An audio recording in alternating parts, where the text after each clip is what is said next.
একে তো সাপ্তাহিক ছুটির দিন, তার উপর রমজান, সব মিলিয়ে ইফতার টেবিলে নতুনত্ব আনতে চকবাজারের ঐতিহ্যবাহী বাজারে ছুটছেন অনেকেই।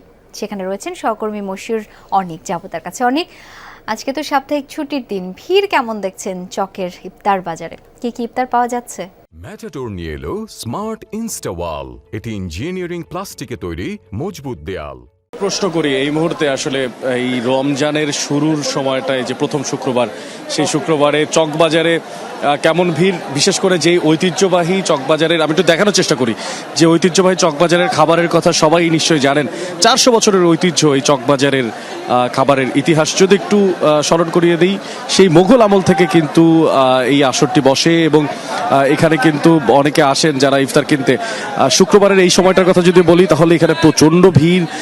আমি যে পাশটিতে দেখানোর চেষ্টা করছি আপনারা দেখতে পাচ্ছেন, মনে হয় একটা দোকান, তার পাশের দোকান কিন্তু দেখা যাচ্ছে না মানুষের ভিড়ের কারণে, কারণ মাঝখানে এত মানুষের ভিড় এবং এত এত আইটেম এখানে বিক্রি হচ্ছে। বিশেষ করে ইফতারির এই শামসবানার যে মাস, সে মাসটিতে আসলে সবাই তার পরিবারের জন্য, পরিবারের সাথে কাটানোর সময়টুকু কিন্তু খুবই কম পান এবং সেই সমস্ত সময়গুলো, যেমন এই ছুটির দিনগুলো বা অন্যান্য যে সমস্ত উৎসব পার্বণের দিনগুলো থাকে, সেখানে কিন্তু তারা রমজানের এই সময়টাতে ভিড় করার চেষ্টা করেন। একটু যদি দেখানোর চেষ্টা করি, এখানে বড় বাপের পোলায় খায়, তারপরে কালিয়া, এছাড়াও কাবাব, গ্রিল, নান, তারপরে এখানে আরো বিক্রি হচ্ছে। কিছুক্ষণ আগে দেখতে পাচ্ছিলাম যে এখানে যে মহব্বতের শরবত, সেই শরবতও কিন্তু বিক্রি হচ্ছে এবং ক্রেতাদের ভিড়ও কিন্তু এখানে অনেকটাই বেশি। অনেকে আসছেন এখানে কেনাকাটা করছেন, কেউ কেউ দাম দর করছেন এই জায়গাতে।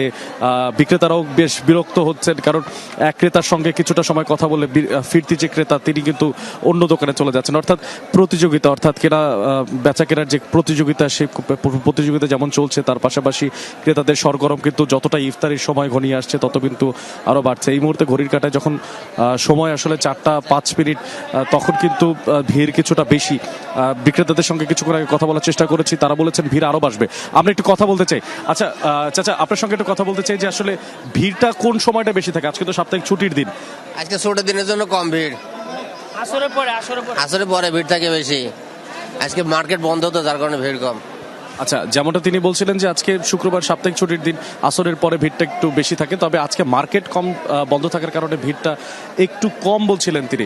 শাওন, ইফতারির এই যে আয়োজন, নানামুখী যে আয়োজন, 400 বছরের ঐতিহ্য পুরান ঢাকার চকবাজারের এই ইফতারির যেই আসলে তার যে সবশেষ আদ্যপাদ্য জানানোর চেষ্টা করছিলাম আমি মশিউর অনেক।